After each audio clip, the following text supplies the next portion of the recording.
All right, very good.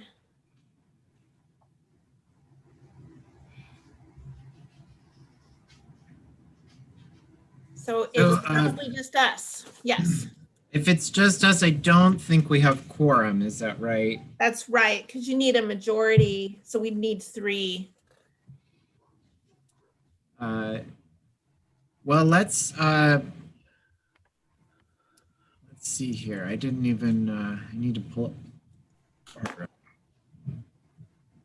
agenda.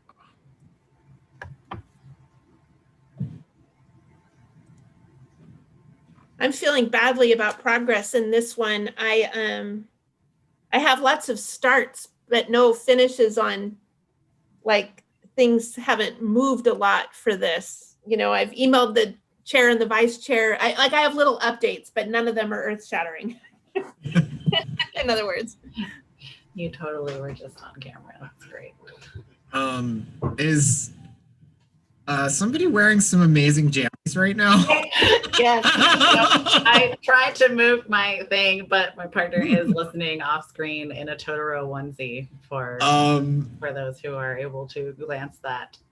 Just now on YouTube forever.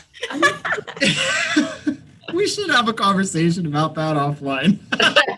Okay. That was an amazing moment that just happened. Well, shall we dive in? Where are we at with our video? I know we have a person and a script and a. We do, yes. So the video, I was in further touch with Capital City Media. That doesn't flow off my tongue. I want to say CCTV, but their new name, and received some guidance and tips for making a video from home. The studio is currently closed to the public, although they'd be open to problem solving if that became a barrier. They don't want that to be a barrier for us, and we could look at some solutions. But I sent all of the suggestions and tips for doing a video from home to the person, and they got back to me and said, no, these look good, and I have an idea for a setting and it makes sense. And then we consulted over how to do the beginning, had a little couple of quick communications about a rephrasing to the beginning to adjust for what they were looking for doing.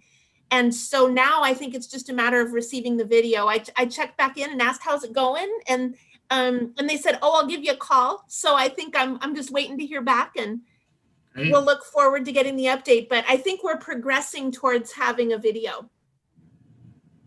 That's great. Yeah, it'll be neat. I think it'll be special to, I think it'll be cool. I'm looking forward to it. Great. How about this is like the Gretchen show today.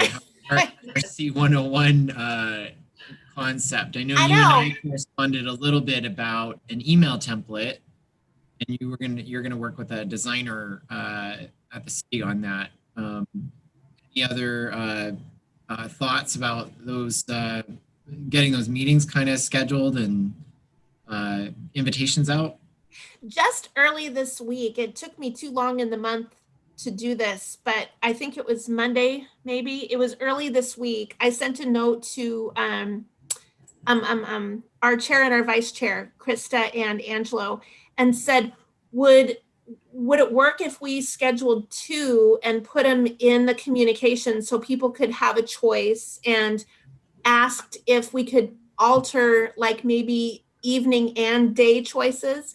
I pointed out that I think in some of the cases with the organizations that are going to be attending, we're going to have people who are attending as part of their work. And so a daytime choice like a noon might facilitate more attendance in some cases, in other cases an evening. So I was wondering about having some variety. And so I've asked those questions. So when I hear back from our chair and vice chair, then I'll send out a doodle poll to get some dates that work for them. And then we can plug it into that email template and do the inviting. I think that'll be cool too. It'll be neat to see that get off the ground. But I was wondering about maybe like one in late January and one in early February at different types of times and days, just to offer some variety, is what I was thinking. I really like that. Cool. Will those meetings be recorded at all? You know, we certainly can. That's probably not a bad idea. What do you both think? I hadn't thought of it, but we could. It just occurred to me right now that we are doing these meetings that are going to have all this really rich information about who we are and what we do, and that recording them might give you, I don't know, a record and something that you could draw clips from, even depending on how the quality of the recording, I suppose, drives some of that. But I don't know, it just seemed like something that you could send out even afterwards to anybody who wasn't able to attend as well. That's true. People might want to watch just on their own time when it's convenient for them. That's a good point, because there'll be a lot of content in there. And then, like you said, you could imagine maybe there's some cool little dialogue or a phrase that we think is really illustrative that could make a little short 60-second blurb for social media or something. Yeah, that's a good point. Well, I just understand that I set it up to record and then it happens. So, and then I would have the recording. So I feel like that's easy. I recorded something earlier in the week related to homelessness. It was very easy to record. So yeah, I feel I can do that. That would be a great thing to include in our quarterly updates too, that we're sending out to folks, like, hey, here's what we're doing. And if you think this is cool and you want to learn from it, like, here it is, right? Because I frequently watch recorded webinars when I've had times where I've had like 3 at the same time that I really wanted to go to. And so it's nice not to have to choose and to be able to do all 3, even if it's a little bit late. Yeah, exactly. It seems like a resource we could also make available with the Safe Spaces program, so that businesses that participated in that would get an idea of who we are and what we do. I like it. And bonus. Yeah, good. I'm just taking a note. But you'd mentioned the regular email communication. I had a note from our last meeting that we thought the content for the first one could be the video from the person that's recording at home. And then secondly, it's almost like, here's an example of a situation we helped in. And then, hey, do you want to hear more about what we do and how to help? Come to one of these. And then I suppose the next communication can be, did you miss it? We've got it right here for you, or something like that. I don't know. Or maybe we could add, we'll be recording this. If you can't make these times, we'll make it available, or, something like that. That's cool. And it's also another resource, assuming we do a good job of introducing ourselves, and we have the interpreter and we have the pronouns. It's also a really good resource for when we're recommending to other entities that are having public Zoom meetings, like, hey, here's what it looks like, right? Yeah. Here's how logistically, which, this meeting is kind of small. So, we're not doing all the things we normally do, but like the big meeting, when we have a lot of people and we have to take turns and we have the interpreters, like that can get really complicated. And I think this would be another good resource for that as well. So there's just a lot of reasons why having these recorded will be really helpful. Yeah, I agree. I like that. So we're thinking January and February for the first ones, and then it'll be really interesting to see how many people bite. I think so too. Well, that kind of blends and takes us to the regular email communication. And you and I talked about you're working on a template. Mm-hmm. And I think at least for the first couple with the HRC 101 meetings, we really kind of have topics in mind and topics built out. I wonder if we want to maybe tackle at our next meeting really tackle building out the plan of those for the year. And the reason I think the next meeting is that we'll have the HRC kind of planning meeting, the big commission planning meeting between now and then. And so by the end of January, we should have a good sense of what the year plan looks like. And maybe that would help drive what we would do for the kind of planning out all those emails. What do you guys think? Agreed.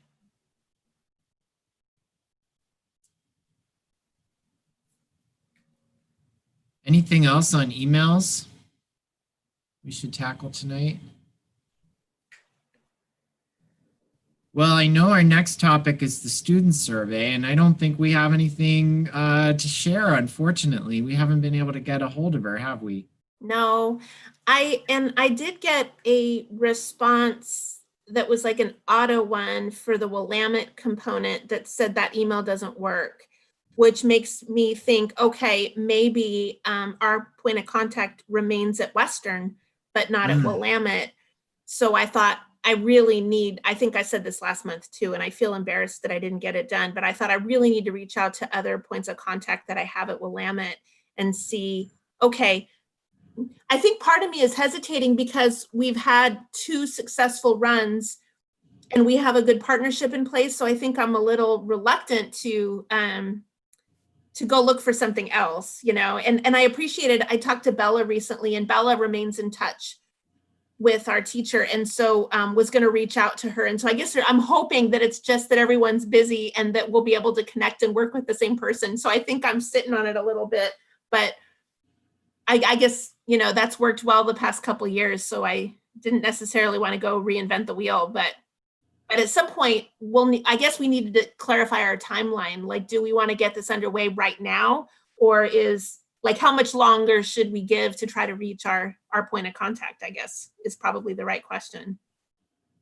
Well, the last survey was, I believe, completed in early 2020. Mm-hmm. So our desire is to have a 2021 survey or to start to build a cadence with these, because it was about 3 years difference between the 2 surveys. Mm-hmm. We wanted to have maybe a little more regular. So I think we have a little bit of time. Mm-hmm. You know, having it sometime within the time frame of 2021 would still make it annual.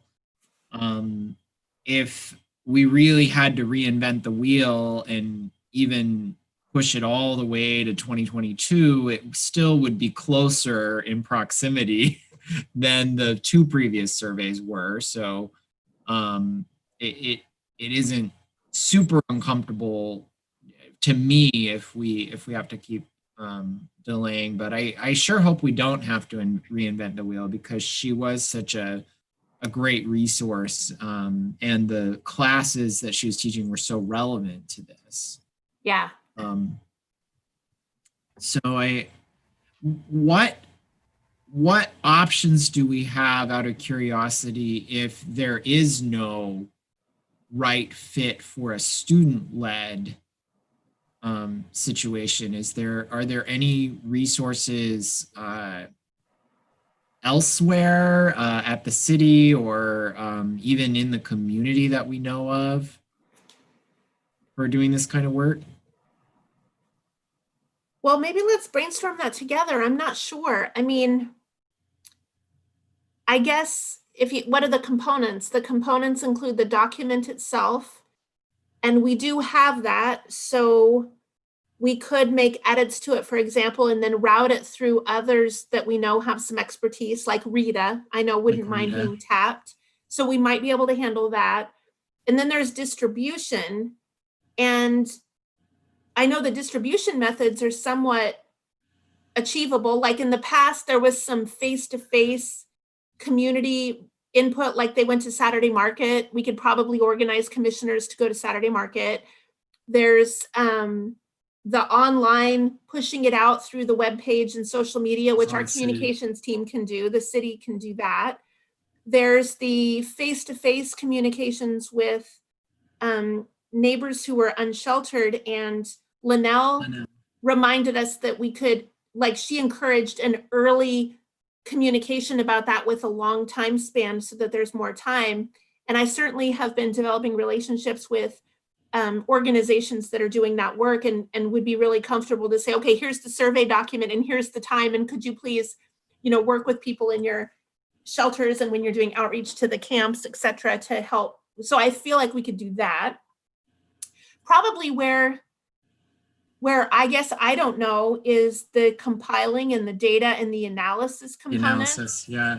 That's exactly probably the part that, and that might take some money to hire somebody, but maybe there's a budget. Maybe I could, if we knew the cost. I mean, we're generally spending more than we're taking in, and I'm working at not requesting funds, but if there was a specific, I could learn what that costs and see what's available in that regard.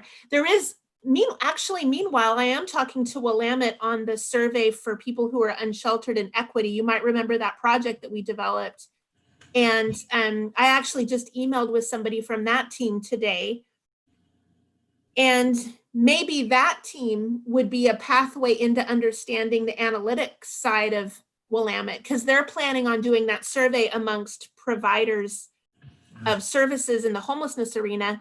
Maybe those same professors would have expertise to review data in this end. I could certainly ask those questions. I also think Rita can be a resource for maybe not herself, but for guiding us to resources. Yeah. She certainly does this for a living. So she knows how analysis works anyway, and who might have expertise in that area. Those all sound like really good options to explore if we can't make it work with a class. But it sounds like, though, that the class is typically going to be the best option for us because of cost and logistics and all of that. I would think so. That ready access to analytics is a wonderful resource from the students, and it's a neat partnership. Yeah. Cool. Well, with that, I think we talked through our whole agenda. Are there any member remarks and announcements?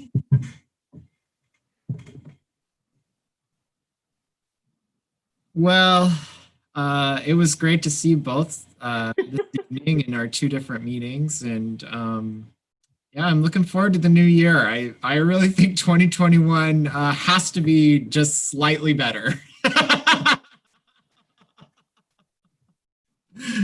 Maybe not perfect, but just a little bit better than 2020 was. Yeah. I hope so. Me too. All right. Well, I think we can adjourn, and I'll see you both in the new year. Okay. Happy holidays. Say hi to Torturo. Okay.